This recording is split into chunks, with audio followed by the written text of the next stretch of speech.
this is the last time we're going to offer you this deal. 15 years, 12 years, 9 months before this witness takes a stand. So I sat back and thought about it, prayed about it, and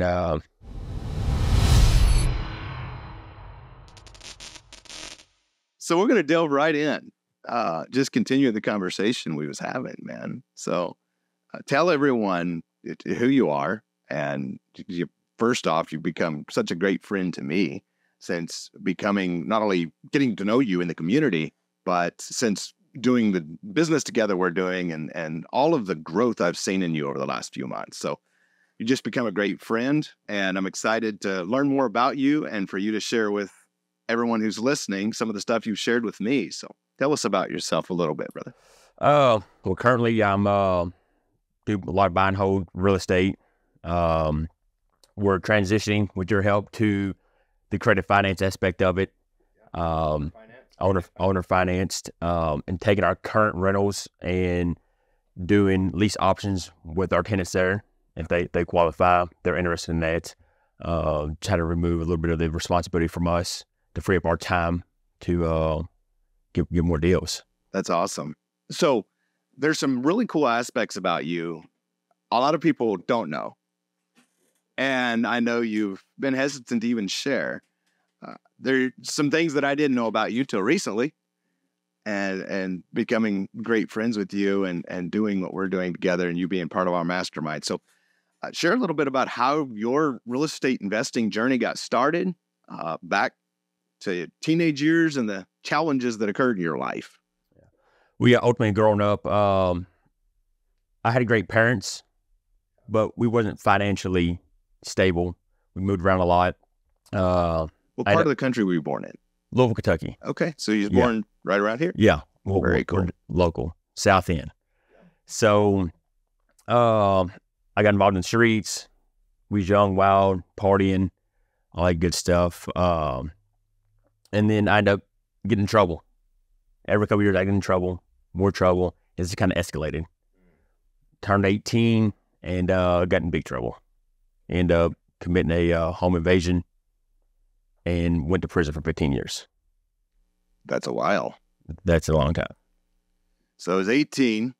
You went to prison for 15 years. What happened in prison? How was that?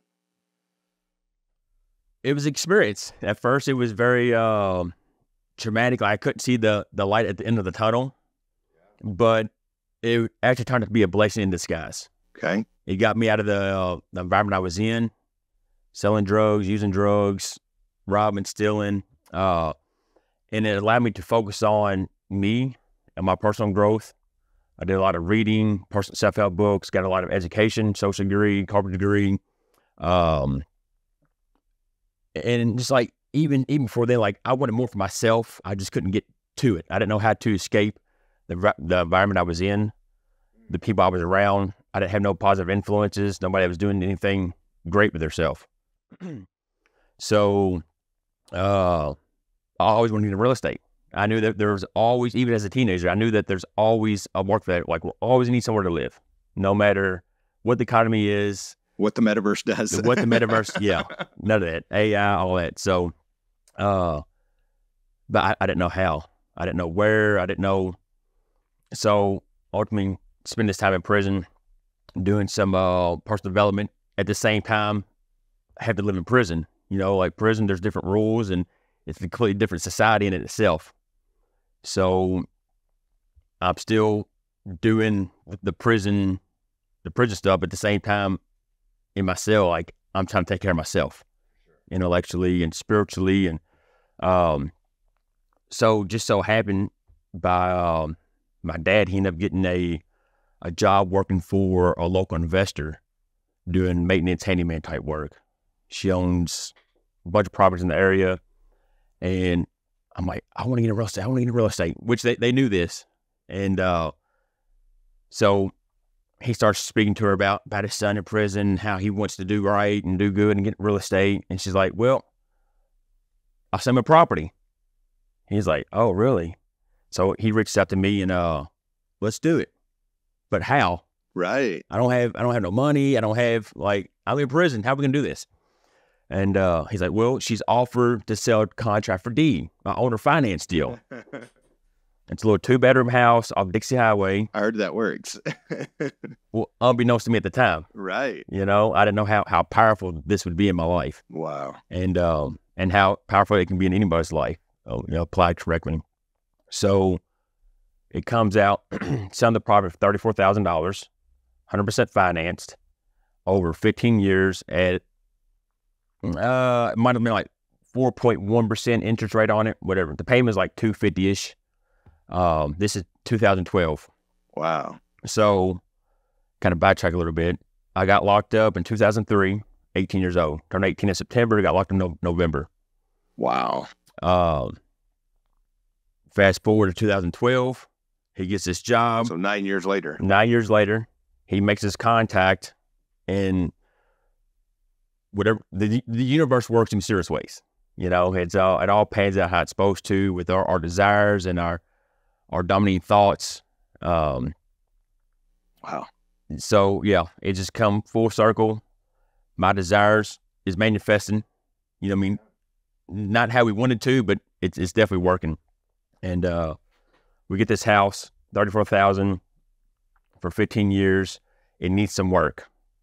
So we start piecing together, going to Habitat for Humanity. Yeah. Getting cabinets, getting carpet, getting doors. This is smart. Buying some paint from Home Depot on the display. So like we got a couple $1,000s in this. He's doing all the work for me. And we get a renter in there. So that's just kind of like how it... It's your first cash flow piece of property, huh? My first cash flow piece of property. So backing up a little bit, 2003, you go to prison. 2012, you buy your first owner finance, creative finance deal. Yeah. Between 03 and 12, what are you reading? What are you studying? You mentioned you was really into personal growth. What's the main things that led you on that path? I ended up getting these books. One of them was by Napoleon Hill, Think and Grow Rich, which at the time, like, I didn't grasp it. Like, I understood it. I didn't understand it, but I read it. And I knew like there was something here because I've always had like a real spiritual connection. Right. So, but to articulate something like that in my age and my experience, like I couldn't. But I read it numerous times. One of the only books that I've actually sat down and underlined and took notes on. Yeah. So that was a big study point for me. And Master Key System. Okay. That was another huge book for me. Just to really unlock the potential of our mind. That's awesome. And really the power that we possess and what we can create. Yeah. Wow. So 2012, you buy your first property in prison. Did the attorney or closing documents come to the prison, or how did you close the deal? Well, I gave my mom a limited power of attorney. Ah, smart. So she handled that for me. And really it was a contract for deed. Had the basic terms. Is a 2-page document. We got it notarized, and that's kind of what it is. I know, like, we should have got it deeded, all that, but like at the time, I was just pumped to be there. Yeah, well, I think that's an important lesson, though, in itself, to realize that when we start, whether it's real estate or anything else, like, we're not going to be in level 10. We're not going to be on the level of knowledge that we will be years later. So the way any of us start is just to start. Yeah. And you still made money on it, even though you would do it different now, right? But you still made money on it. You still started that journey that has led you to where you are. I think that's very important to notice. As you said earlier, everything happens for a reason. Yeah. So 2012, you buy the property. What happens next? When do you get out? What happens between then and when you get out? Well, yeah, we fixed it up the best we could at the time. Get it run there. I think they're paying $650, $700 a month. So it's cash flowing. We cycled through a few tenants over the years. I finally get released in 2016, August 6th, 2016. Completely different world from an 18-year-old in 2003 to a 31-year-old in 2016. It's a lot of changes happened between 03 and 2016, brother. A few I heard. Wow. Yeah, a few. So technology definitely advanced leaps and bounds in that time frame. Yeah. Which, you know, we still had access to certain things in prison, and prison was like they're trying to catch up. Like they're using kiosk systems by the last couple of years before I exit. People are still sneaking in cell phones, so like we're not completely banished from society and life. Yeah. But ultimately, it was a adjustment, and I struggled with that initially, getting out, like trying to get my bearings. All I know is the people that I know before going in, and like the people I met while I was in. So it was the same people, the same situations, the same environment, you know, drugs, alcohol, crime. Yeah. So I'm back in it. What was that?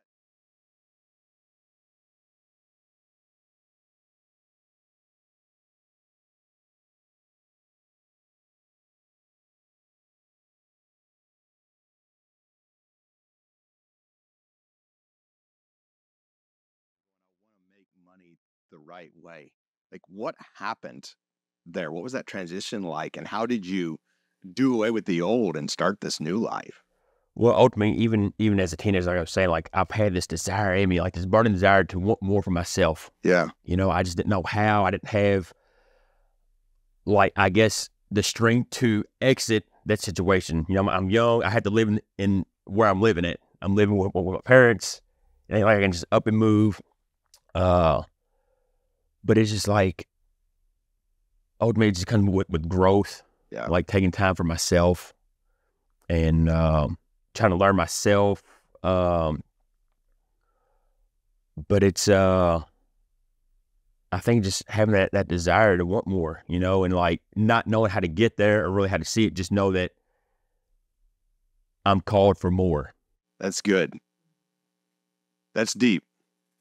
And I think there's a lot of people, because I know I was someone who, from a much different background, and looking at that, I think there's a lot of young people, especially today, who know you're called for more, but are going, how do I get there? Yeah. And it's so powerful seeing someone like you who had a path that maybe you wouldn't choose necessarily if you had the choice, except now looking back, you're like, thank you, God. Yeah. Right. And it's very special. So you get out, you're trying to make money the right way. What happens next? You've got another business, the plumbing business. Plumbing. What happens I next? kind of happened into plumbing by a trade. I get out, like I said, I'm still dabbling in the streets. Yeah. Still with the same people. But I get a job as a plumber or a plumber's helper, apprentice. Yeah. And just doing laborious work. I ended up taking a friend of mine to like a job center. I filled out an application too, didn't want a job, wasn't worried about it. And they called me like, do you want to do plumbing? So I give it a shot. Go in there, talk to the owner. He ended up giving me $3 more than what he was originally advertising for. I just told him, like, look, I'm punctual, I'm reliable, I'm a hard worker. I don't know nothing about plumbing, but you can depend on me to be here. And he's like, and I told him my backstory, you know, like ultimately, like, I think I just need somebody to give me a chance. And he's like, I respect that. How about this? So I took him up on the offer, and doing that, I just seen the opportunity in the trade. Yeah. And like, it's recession proof. It's, you know, like we're always going to need tradesmen, Of course. no matter what it is, electrician, HVAC guys. So I just stuck with it and seen like this has opportunity to be my base, my foundation to grow. Yeah. You know, the opportunity.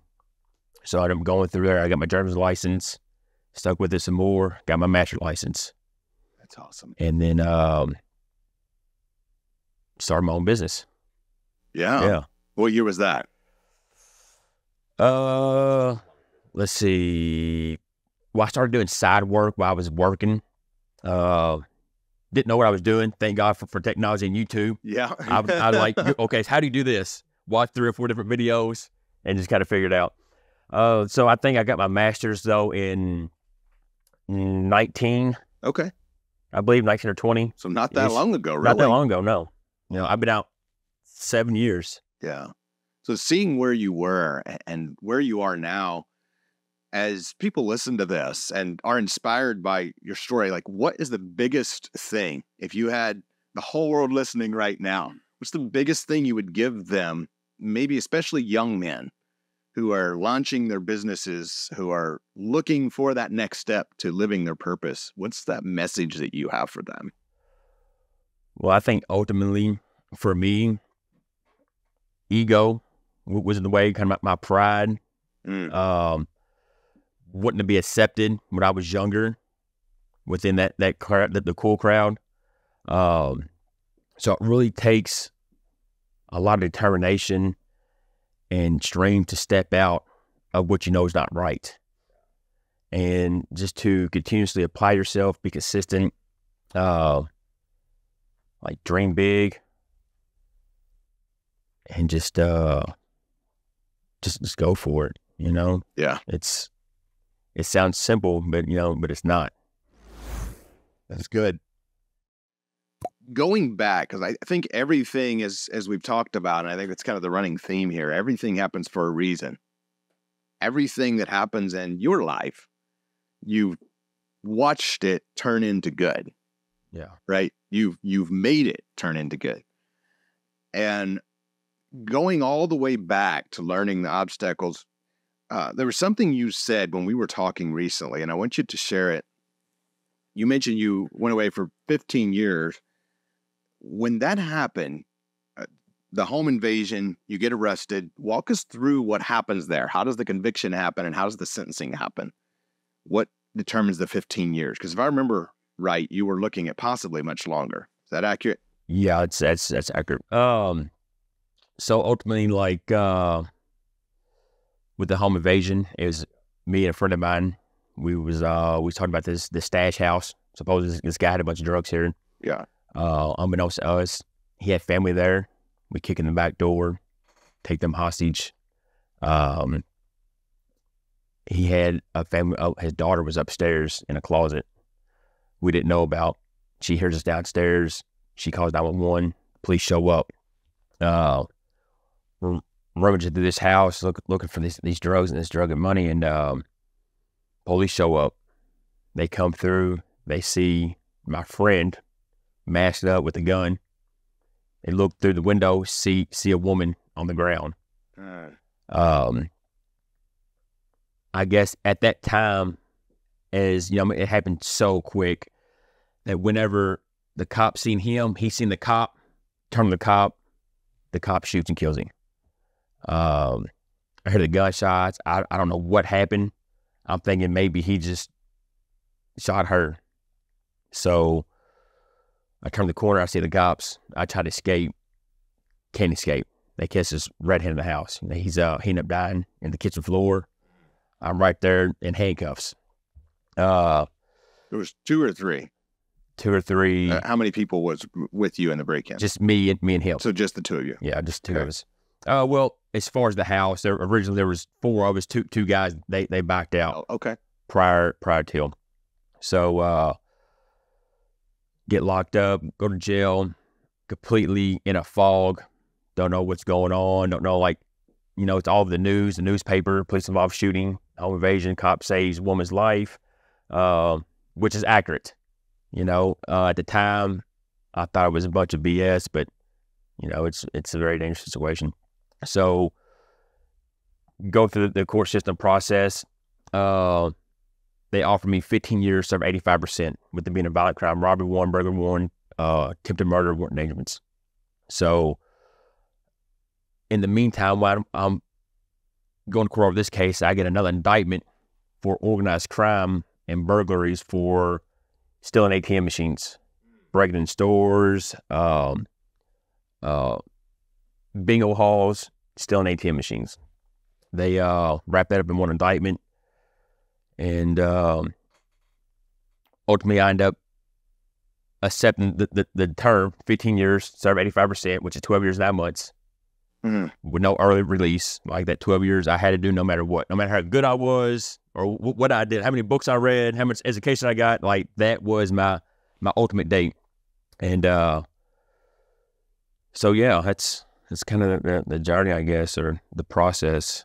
Wow. You know, going back and forth to court, all these different hearings, and at the time, with a lot of hopeful thinking on my part, because of my age, and Derek, he was the guy that was with me. He was 26, 27, convicted felon. I'm 18, no record. So, like, well, maybe they're throwing the book at me. Yeah. You know, he passed away. They can't charge him with it. I'm the only one they can charge with it. So I should get less time. So I think it's a good idea to go to trial. We scheduled a trial. The lawyer's like, Steve, that's probably not a good idea. You know, like, I think this is a really good situation for you. You know, take the time. I know it seemed like a lifetime for you, 18 years old. You won't be out till you're 31. But ultimately, I'm telling you, like, this will be the best. This is my lawyer telling me this. This is going to be the best thing in your fucking life. Wow. And he's really adamant about that, too. Like, he said it, he's very stern, and, like, he almost was like a father figure to me, in a sense. He'd come see me outside of, like, client-lawyer time, bring me chess books, and just be like, really sit down with me and talk about life. Yeah. And the opportunities I have behind this. Wow. And I always had that in the back of my mind. I'm in prison, like, you know, this is a good chance for me to learn and make it a positive situation. Yeah. So ultimately, though, I'm like, I don't know if you know what you're talking about. You know, of course. You're 18, right? I'm 18 years old. Yeah, and don't want to go to prison for kidding that long. So we end up picking the jury, and we have opening statements. They're like, Steve, this is the last time we're going to offer you this deal. 15 years, serve 8 years, or 12 years, 9 months before this witness takes a stand. The witness is the woman whose house we was in. It's going to be her daughter, the cops, everybody. And so if you make these people have to relive this situation, you know, like, it is what it is. Whatever you get is what you get. So I sat back and thought about it, prayed about it, and I took the deal. Wow. Took the time, man. And it was hard. What was going through your head in that moment as an 18-year-old? Like, my life's over. Yeah. Do you ever picture yourself in now your mid-30s, you know, having 17 doors, having a plumbing business, having an amazing wife who's going to be on an upcoming podcast sitting over there, having an amazing wife, a beautiful little girl? Like, could you ever envision that in the future, or was it? Not the first couple of years. Yeah. You know, it was hard. So what was the biggest takeaway outside of business, outside of money? What was the biggest takeaway for Steve, you know, for yourself, for your family, for your future, for your spiritual life? Like, what was that takeaway? Well, that ultimately, like, I'm destined for more. Yeah. You know, like, I'm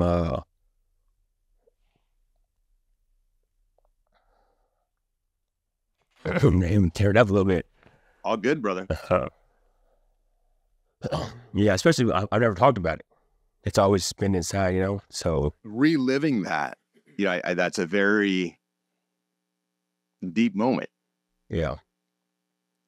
And I think in that moment, it just shows the people around you, you know, your wife, your daughter in the future, when she sees this, you know, who I know you adore, and everyone else who's listening, the reality that no matter how tough of a place we find ourselves in, that there is a brighter thing on the other side if we just trust the process, trust God, and continue to grow in ourselves.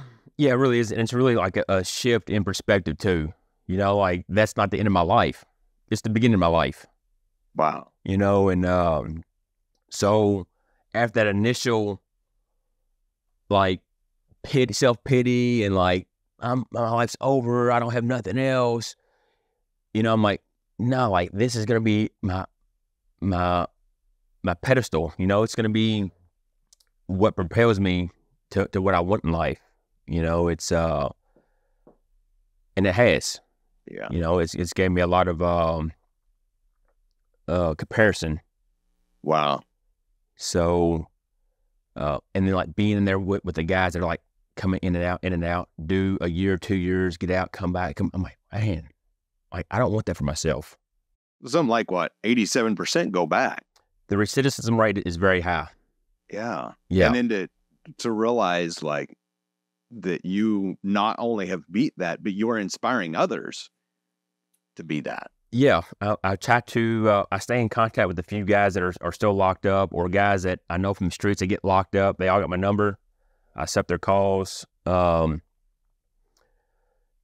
I try to like be an inspiration to them. Like, look, you know, I've done this too. I've been where you're at, as you know, and like I have a good life now, you know. And it wasn't till I made that choice a couple years after I got out that like I don't need to sell drugs. I don't need to rob. You know, like there's so much more legal money than there is illegal money. Wow. That's huge. That's a huge shift. It is. Because my friends who I know have lived or live that world, it seems in that moment from what I've heard that this is the way to being wealthy or to being rich. If I can just get some more chunks here, I'll be out eventually. And what you just said is a powerful switch. There's so much more in the right way than there is in the wrong way, not to mention not having to look over your shoulder. Yeah. You know, like the wrong way, you're always chasing. And some people may accumulate some material stuff. Yeah. But it comes at a high price. Wow. Your spirituality, your sanity, like it's, and your freedom, and even possibly your life. Yeah. So if you're able to just stay like steadfast and like wait out like the turbulence, the rough time of that transition period, and just keep that bigger vision in mind. Yeah. Like it manifests. Now you're a living testament to that. Yeah. And I think it really starts with like yourself, like building yourself up, doing the right things with yourself, and then doing the right things, and the money is a byproduct of all that. Wow. That's important. It's huge. Yeah. That's so important, because I think that's another thing that's easy. I know I used to be caught up in that. And you think, I need to do X to get money. The more of the person that you become, the money is the byproduct. That's a breakthrough statement. Yeah. You know, it's like, I think Jim Rohn, he says it ain't about the end result. It's about the journey, or the person that you're developing, the man you're becoming to achieve the $1 million mark, or whatever it is. You know, it ain't so much getting $1 million. It's the person that who you are, who you develop to be. Yeah. That's good. You know, it's, yeah. I love that. Well, thank you for sharing that, Steve. That's powerful. And I think what you shared is only the beginning of what your life and what you have accomplished and been through, the impact it's going to begin having on the world. And I think you're only barely starting to scratch that surface and step into that power. That excites me for you. Yeah, me too. That's awesome. Well, good. Well, thank you for being with us today, man. Anything else that you want to share before we wrap up? And a few days, I know you're heading off to Mexico. Yeah. Exciting. Yeah, I heard this on a podcast, and it's kind of resonated with me, and that's kind of what I'm trying to live by. It's like, develop and build the person that you needed growing up. That's deep. Be the person you needed when you were growing up. Wow. So now your wife, your daughter, those around you have that man, that leader. Yeah. That maybe you didn't have when you needed that. Yeah. How special is that? That's to go. Work in progress. I love it, man. It's coming. Well, good stuff. Give me a hug. That's good. Oh, that's all right. Our leashes won't keep us. I love that. Thanks so much for watching. And if you like that video, hit the like and subscribe button so you don't miss any more. Comment below what you got out of it. It'll help with the algorithm so we can continue to spread incredible information to awesome entrepreneurs just like you and spread the message. Thanks for all the support.